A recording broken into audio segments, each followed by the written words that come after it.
This is the Right Now podcast with Sarah Werner.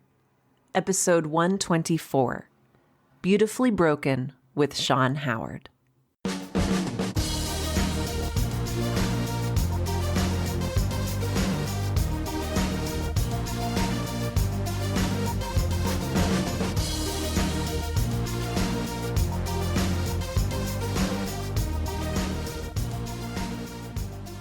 Welcome to Right Now, the podcast that helps all writers, aspiring professional and otherwise, to find the time, energy, and courage you need to pursue your passion and write.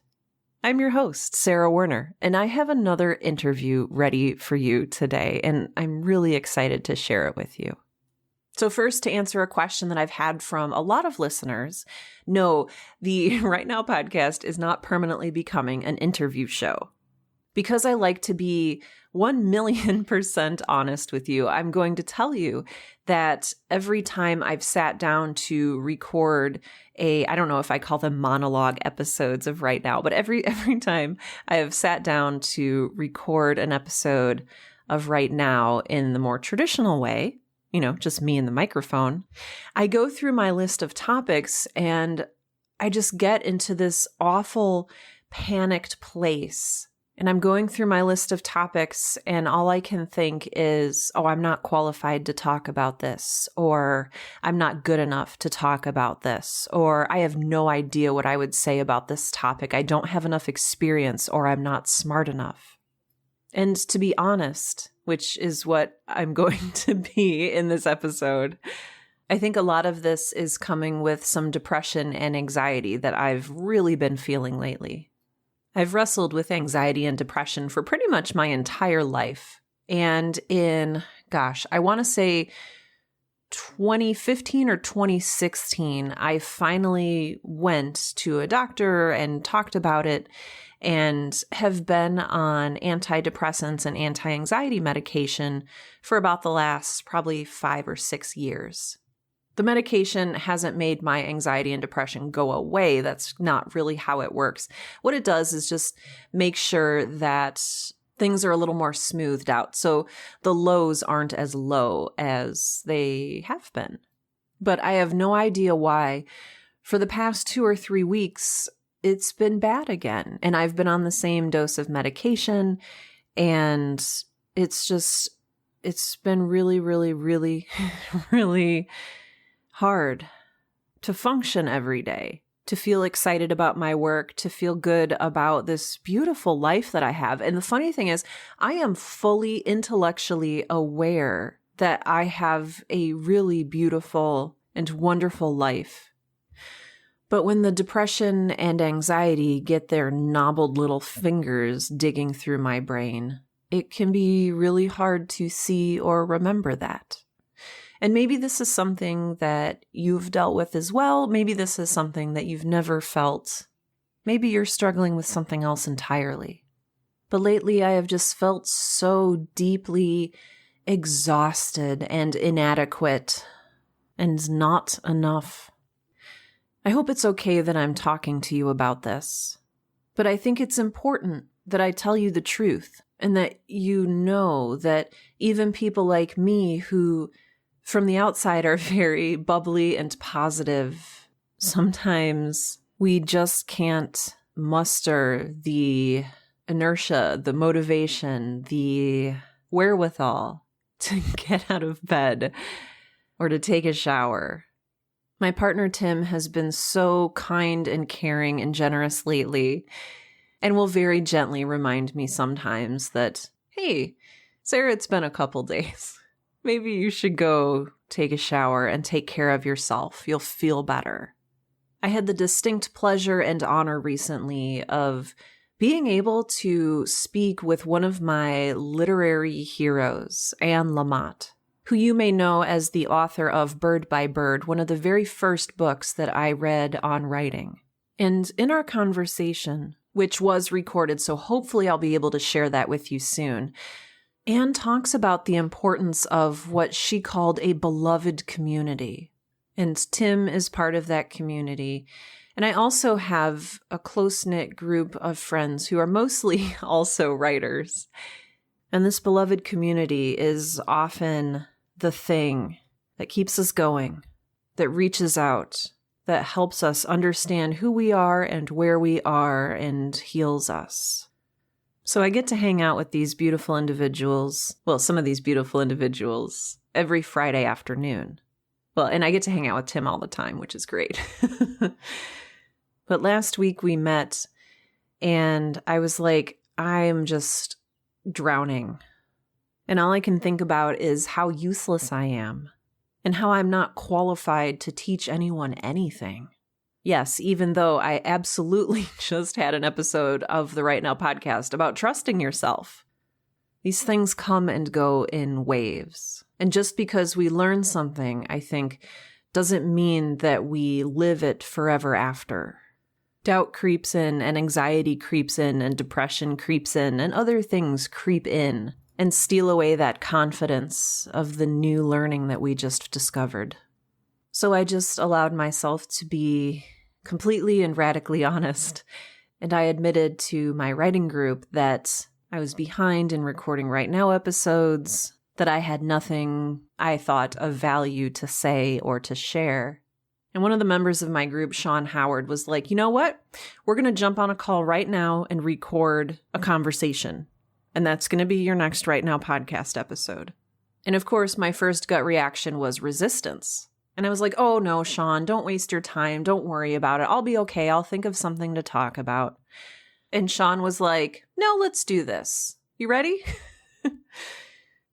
So what follows here is a very, very candid discussion with my very, very good friend Sean about mental health and creativity and how none of us are perfect and that it's okay to ask for help and accept help when it's offered, and that these beloved communities that we have, these beautiful people who surround us, make our lives more full and rich and beautiful than we could make them ourselves. Quick final note, as usual, there will be show notes for this episode out at sarahwerner.com. That's SARAHWERNER.com.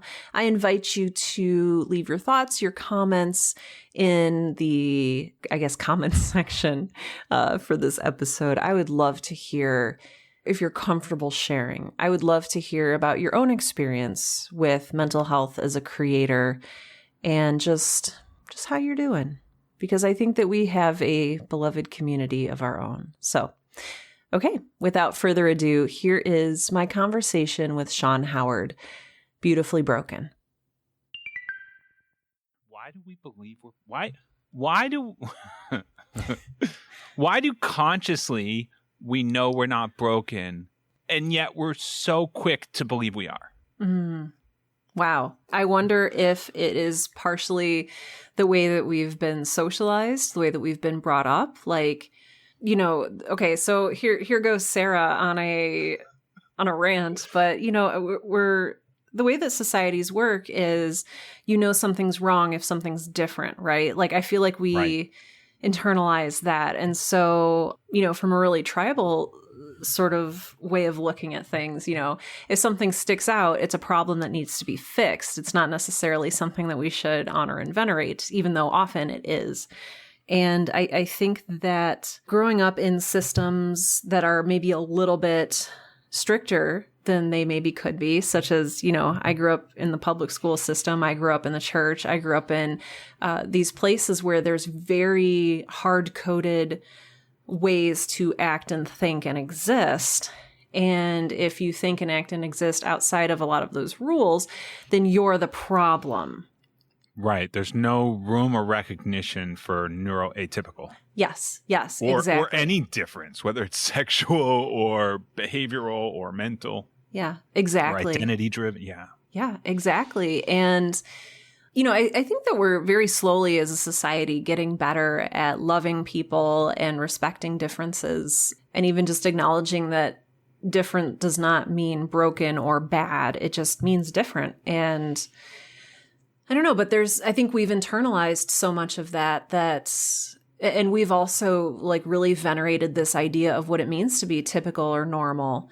And we all want to get there. That's like a destination that's been set up for us. It's like, oh, how can I course correct my behavior and my entire being so that it like more tightly conforms. And so, and a lot of that is, see, I'm going to go on this like rant, but like so much of that too is fear-based because, you know, we're afraid of being disliked or cast out or abandoned or, you know, whatever, because we all just have this innate desire to fit in, despite what all the Disney and Pixar movies tell us about how nice it is to stand out.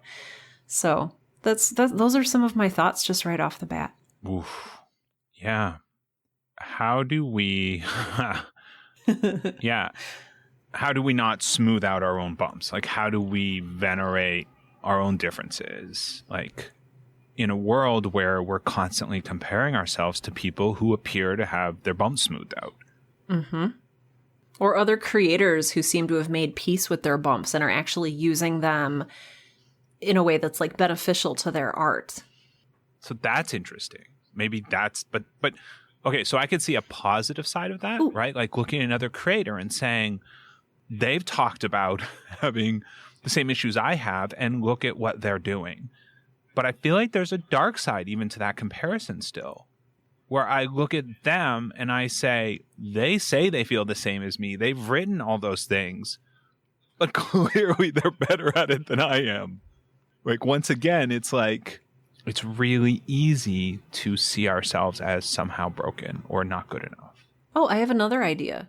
Going back to I like what you said about we see like the creative output of these people, or we see any output. Like they're getting out of bed and they're answering their emails and they're going to the grocery store.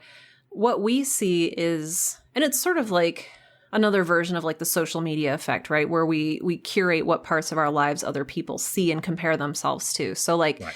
You know, if we look at another creator and we say like, wow, they put out a book every year, they're so on top of things. We're not seeing their inner life, and we're comparing our whole messy selves with like their highlights. So I think that's part of why comparison can be dangerous, and why like trying to shape ourselves towards some kind of thing that we perceive as normality, we're not seeing the whole picture of what's normal for that person. Does that make sense? Yeah, 100%. And I think as creators, we're also confounded by the fact that we don't want normalcy. We want we idolize often these other creators who have this amazing gifts or things we really respect, but often who don't fit the norms, right? They buck the trends, and I don't know, like I often, when I look at creators I admire, they tell the system to go F itself, right? And so it's like a double conundrum of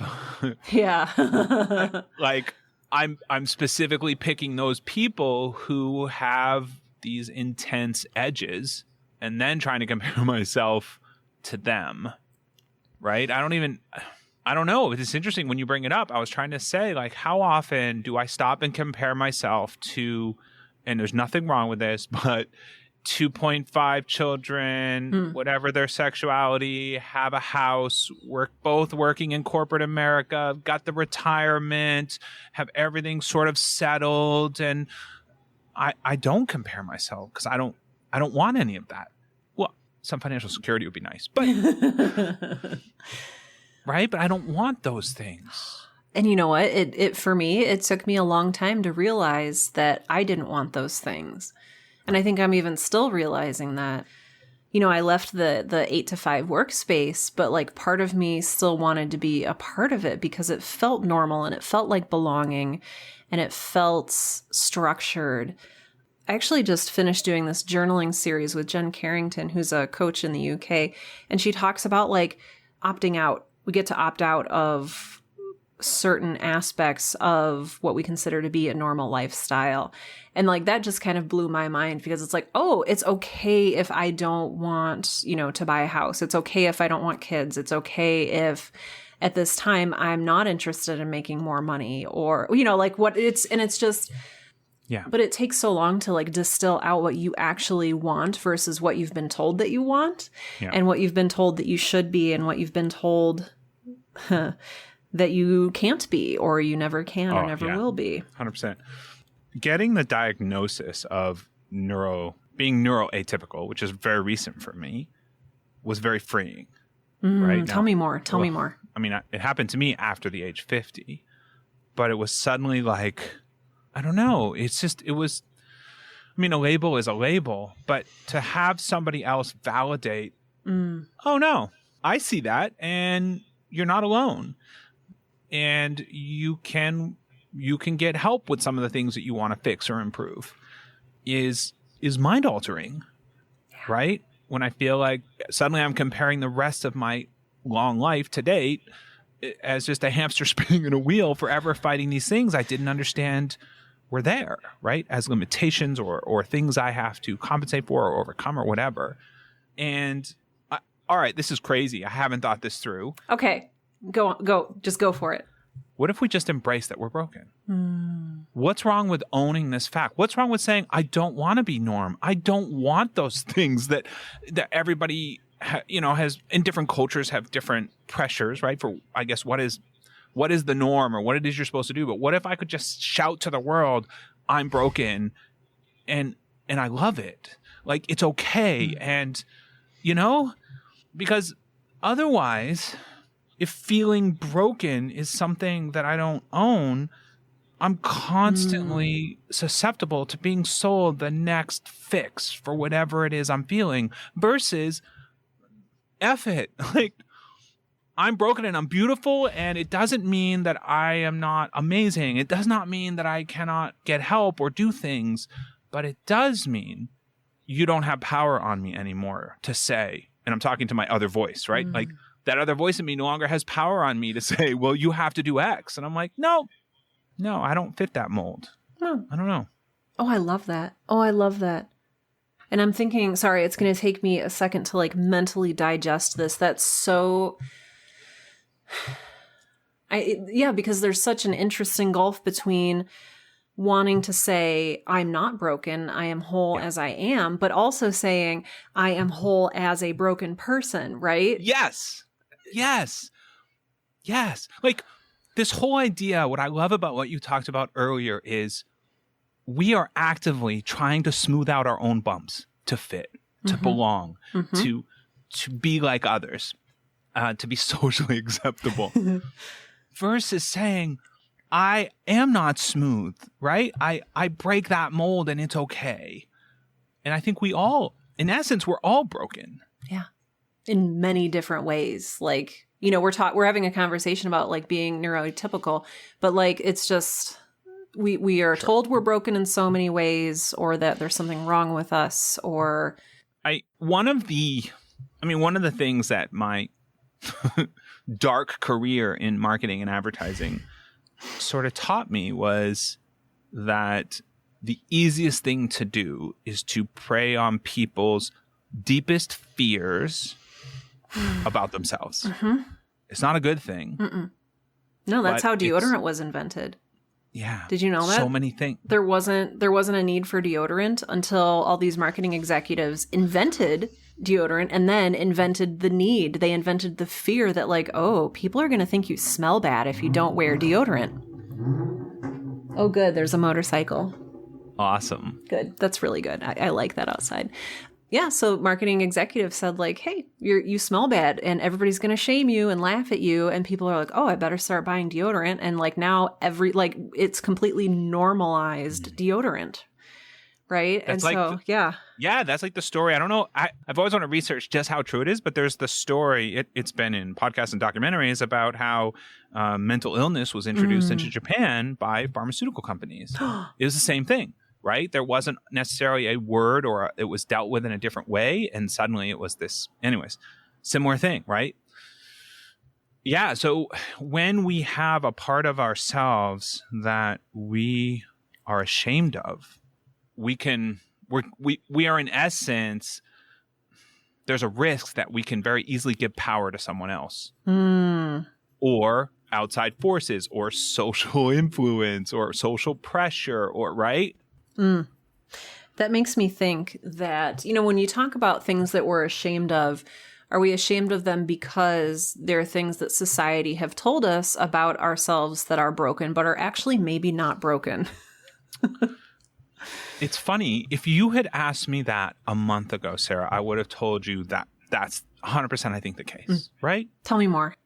Well, I okay, so I was diagnosed, I think it's just 2.5 weeks ago. It's a very funny story, with ADHD or ADD or whatever it's called. I should know.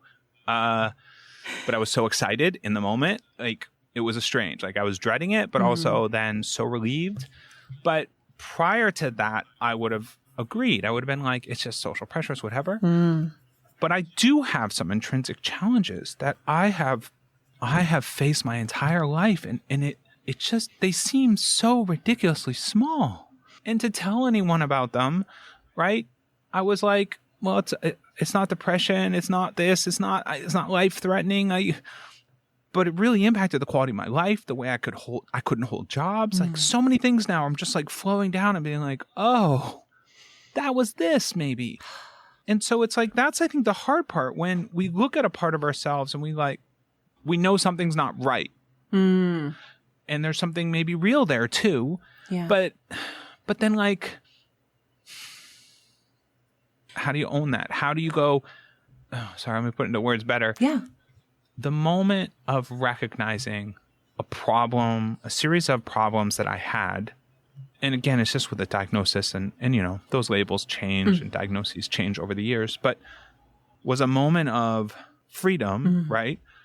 Because I was like, maybe I could move to do something about these things I've struggled with my whole life that didn't involve blaming myself, feeling like I'm just not good or able to follow through on anything in my life, or, you know, all these weird stories I had in my head. Yeah.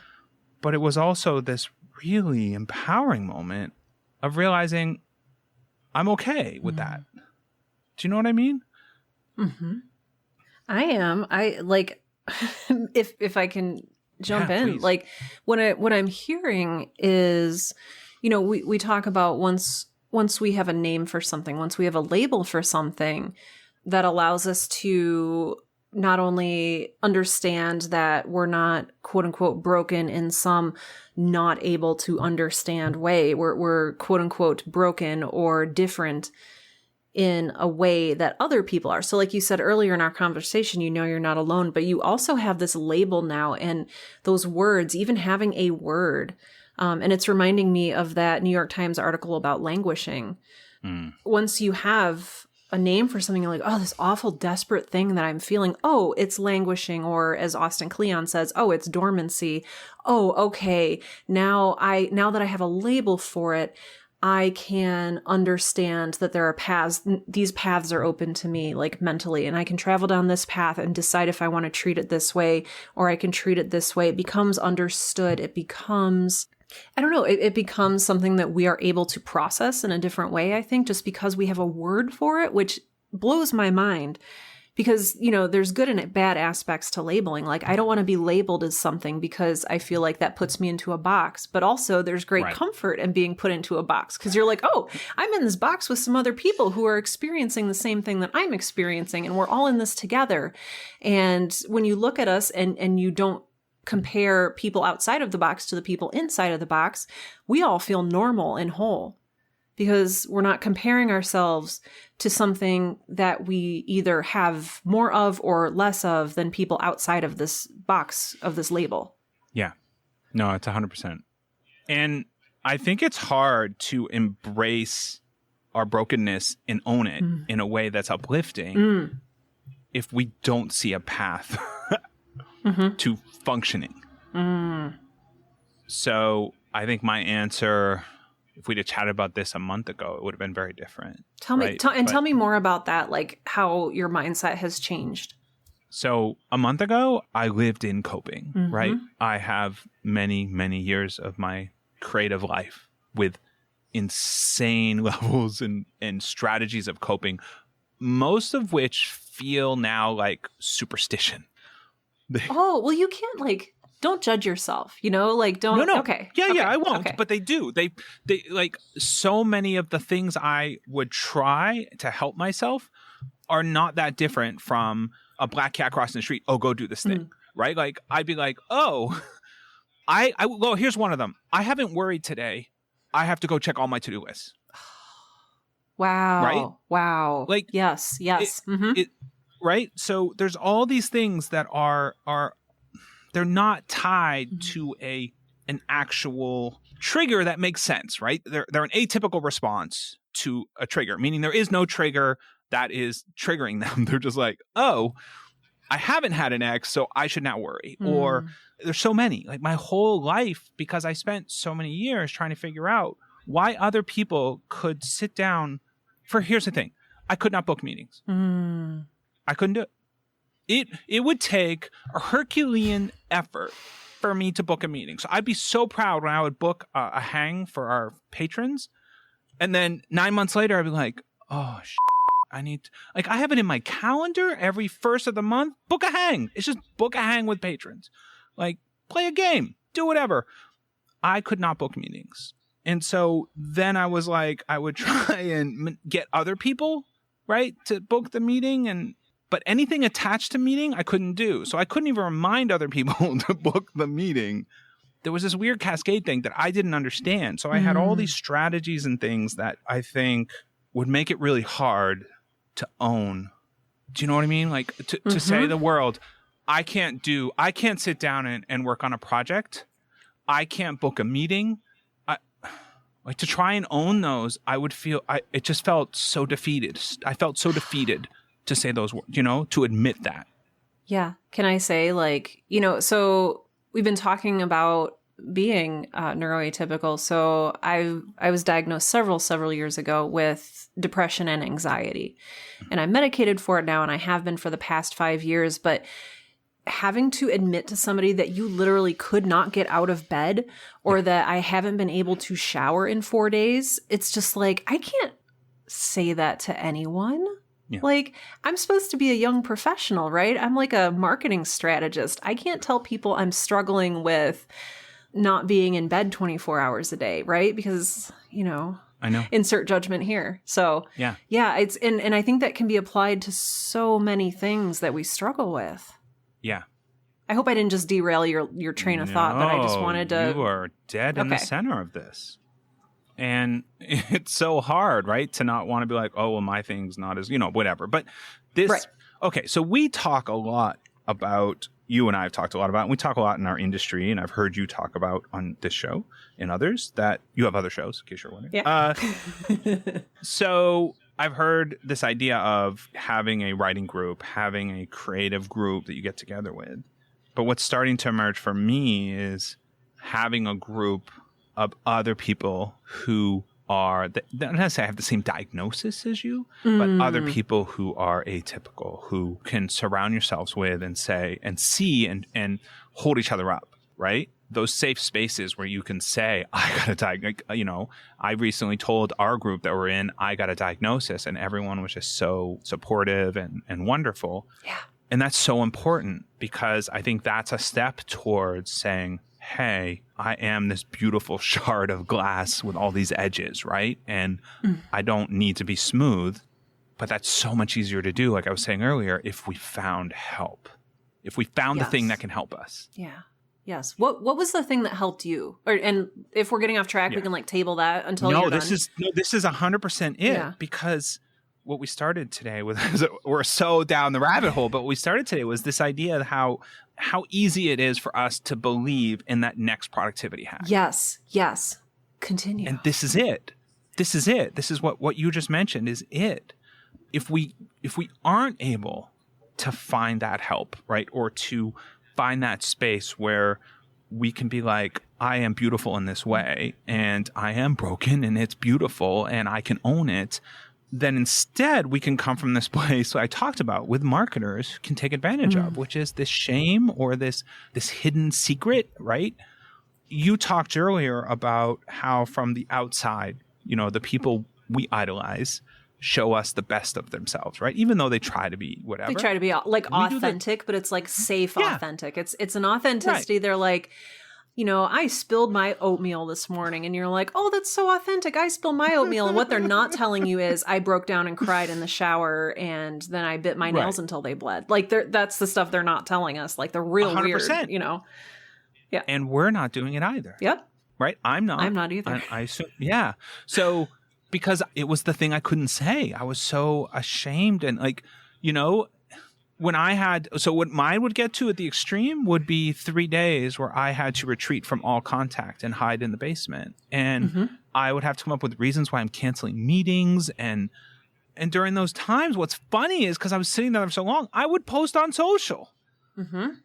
Right? And I'd like, here's a photo from, I'd be trying to, going through my list of photos, and I would do it as if it just happened, or I don't know. Right. Like, what's something that makes me look normal? Oh, look, here's a selfie I took 4 weeks ago, and I'm just going to pretend that's me now. Oh, yes, I'm picking blueberries. Yeah, it's winter. Yeah. So, yeah. Blueberries in winter, they're a winter fruit. Yeah, sure. And so, and that's where, when I would emerge, I'd have this energy, right? When I would come out of this, I'd be like, I got energy. I'm going to go. So I'll go and I'm going to buy the new thing, or I'm going to sign up for a course. I would instantly try to find something that I could be like, and then it's yet another proof point of how I don't fit, right? Yeah. How I'm not good enough because I've taken the course. I've done all the things, and I still haven't written my book, right?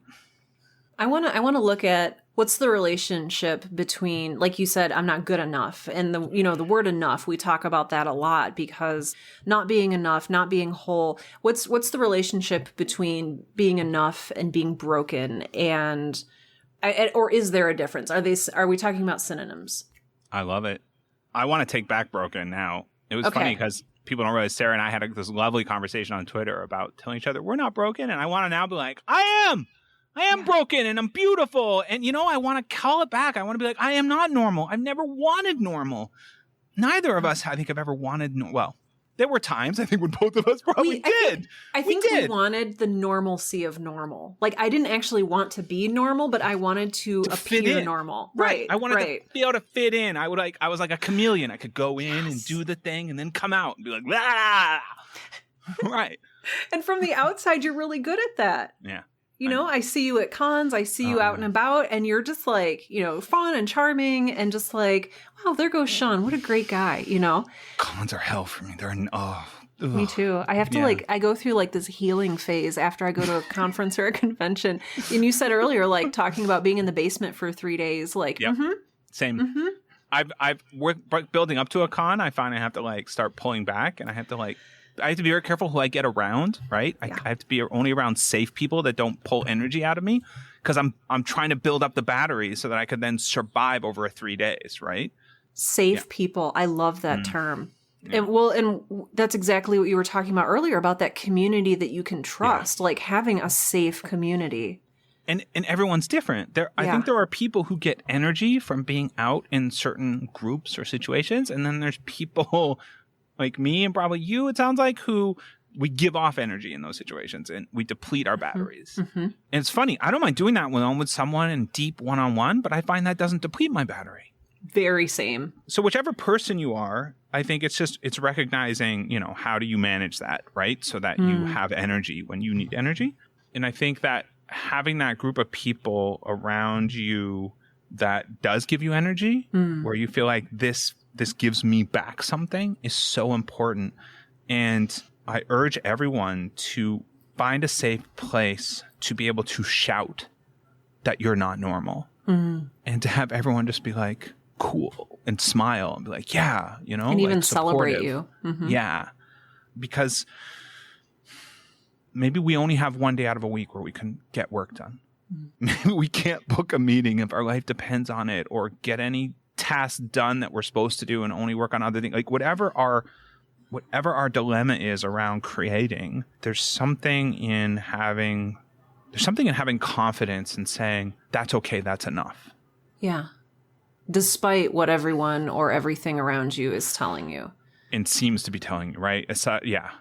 Right. If I was only working 1 day a week and I accidentally let slip to people who knew me, I only work 1 day a week, what kind of comments would you receive? Right. But then who are you announcing that to? Do you care about those comments? I don't know. So is it up to us to normalize our own normal? To typicalize our own atypicalness? To make up some words?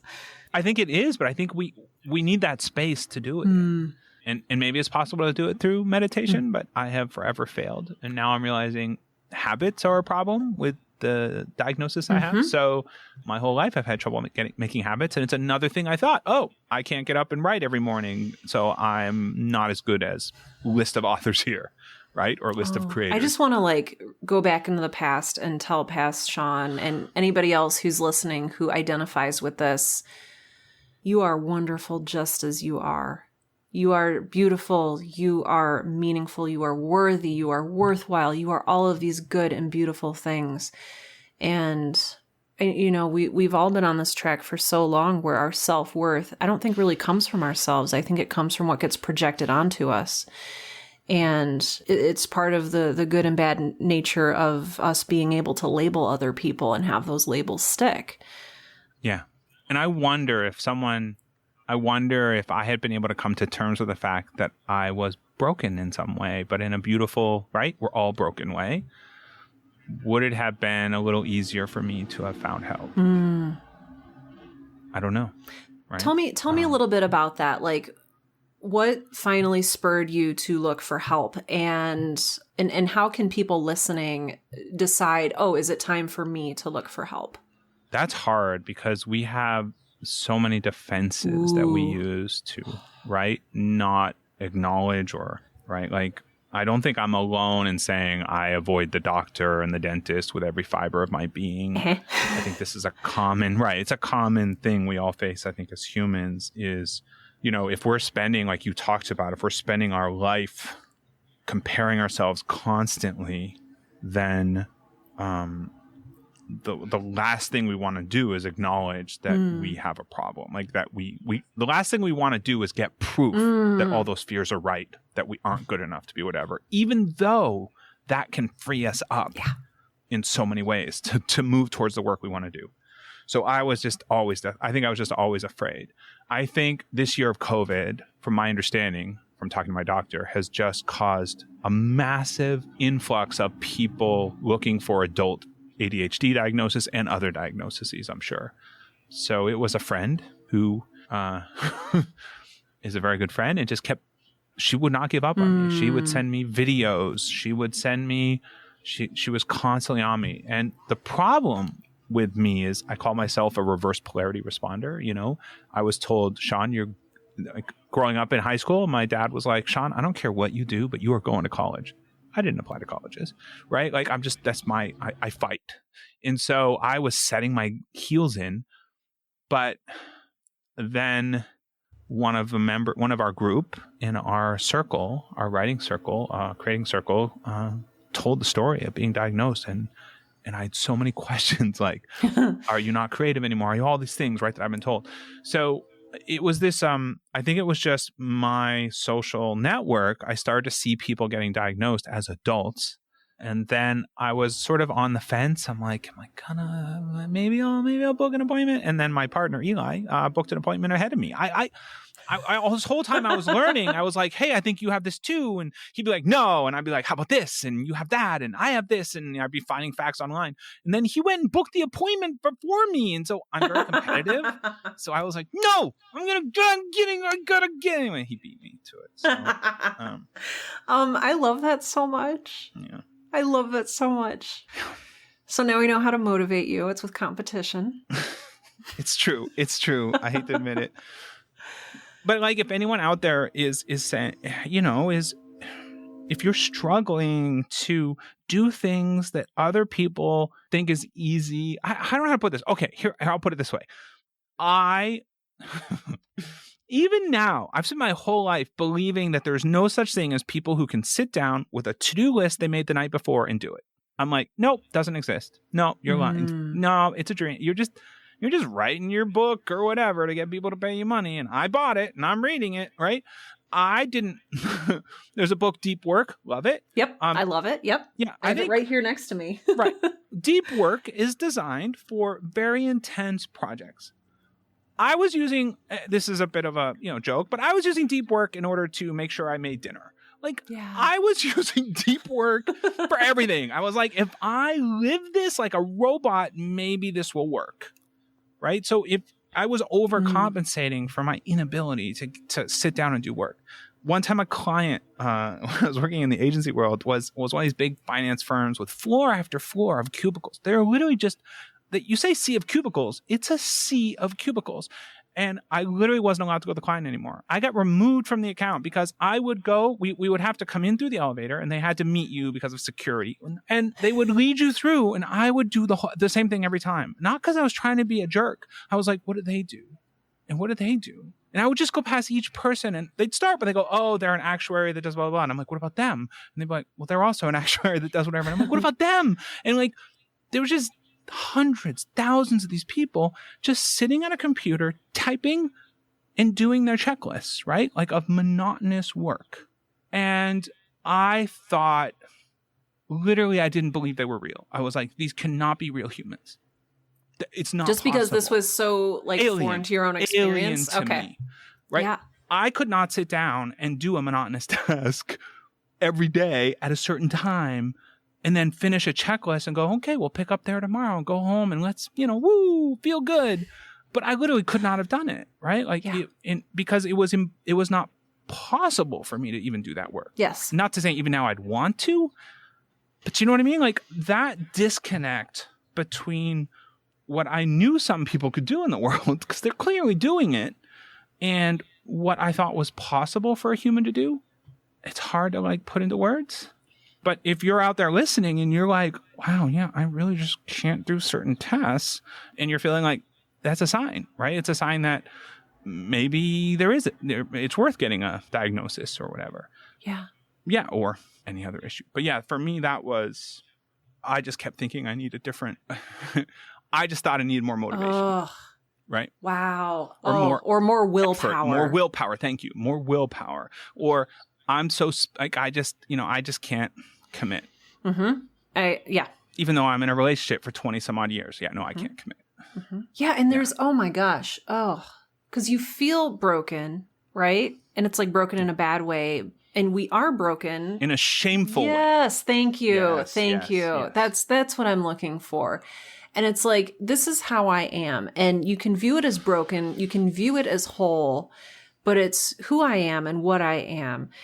And judging ourselves by what we're capable of and by what other people say we lack, that motivation, that willpower, whatever it is. Because we fear it's true. Yeah. Like, oh. Because we know we can't do the thing. I can't do the thing. I'm less than everyone else. I mean, it's, my worst gym experiences or whatever you call it. Like, and if you call it physical education or gym class or whatever you call it, it's like, oh, everybody can climb the rope except for Sarah. I can't climb the rope. 100%. And I couldn't do the presidential fitness. I don't know if you had that in Canada. That destroyed me. Yeah. I did that in the States. That's right. Because I was just a mess on the floor. Yeah. I couldn't do the V-sit reach. The third station. Oh my Lord. Well, and it turns out I couldn't do the V-sit reach because my spine was like, I have a lot of like medical issues, and like I had very severe scoliosis, and they didn't find out until after I couldn't do the V-sit reach. But like, I don't even know where I'm going with this other than we need to form the Beautifully Broken Club. And the secret to the Beautifully Broken Club is that we're all in it. Yeah. But not everyone's ready. Yeah. Not everyone's ready to join the Beautifully Broken Club and then support each other in getting help, but also in you are beautiful. Yeah. And even with all those fears and all the things you feel aren't good enough, right? You're still beautiful and amazing. And then being in a space where people can share their stories, right? Yeah. It's in my case, important. getting medicated was mind-boggling. It was like, it's such an overnight transformation in my case. And I know it's not always that way. Still issues, but that validation suddenly that it's not just a diagnosis, but it's treatable. Yes. Is just life. Well, I shared earlier in our group, I didn't start the Right Now podcast or Girl in Space or any of my other projects until after I had gotten on medication for my anxiety and depression. Like before that, I couldn't even handle like going to work every day, Yeah. And yet you did. That's what's weird, right? Like you did have a job and you were some would say successful in marketing, right? Like, Yeah. not just some, like people would say you're successful. And it's like, yeah. And so it adds even more weight to this thing that you are struggling to do. Mm-hmm. Because Yeah. I'm also like, oh, is there a way that I can get straight A's? Can I get an A+ in doing this? Because I'm going to push myself to do it. Yeah. It might not be healthy, but like. Competitive. Yeah. Mm-hmm. Yeah. 100%. 1,000%. Yeah. But also, I didn't get help until somebody else told me to.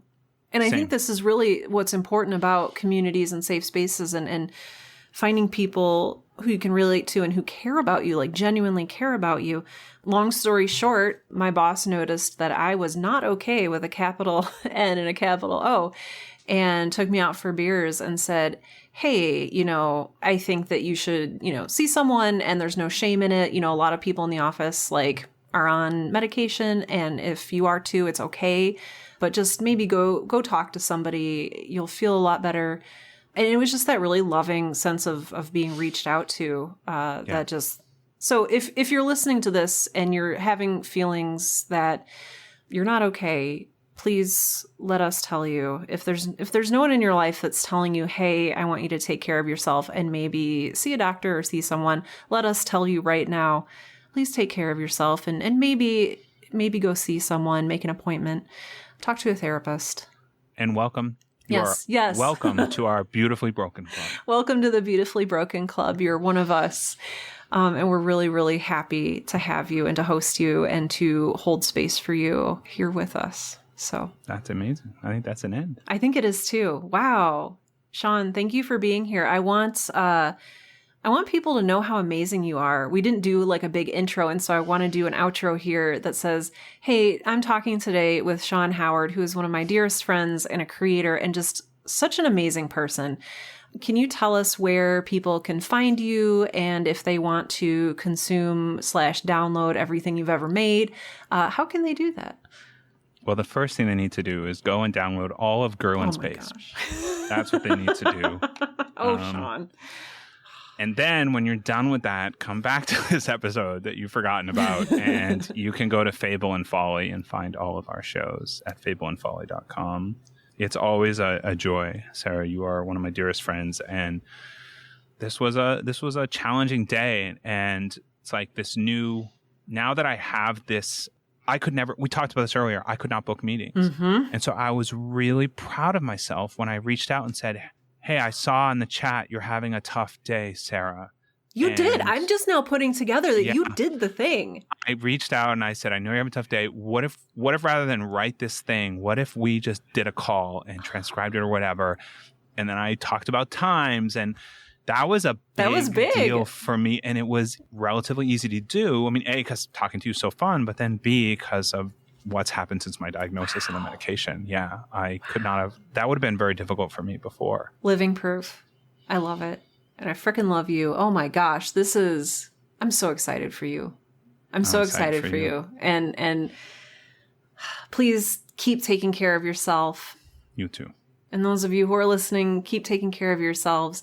I hope that today's conversation has put things into a new light for you in a good way. Again, thank you to Sean. Please check out Fable and Folly. Is it fableandfolly.com? I'll make sure there's a link to that in the show notes for today's episode, as well as make sure that you're listening to Sean's shows, Alba Salix, Civilized. All of the shows that you'll find there under Fable and Folly are amazing and so, so good. But yeah, Sean, thank you again for being here today. And I'm very excited now to share this episode with everyone. So thank you. Me too.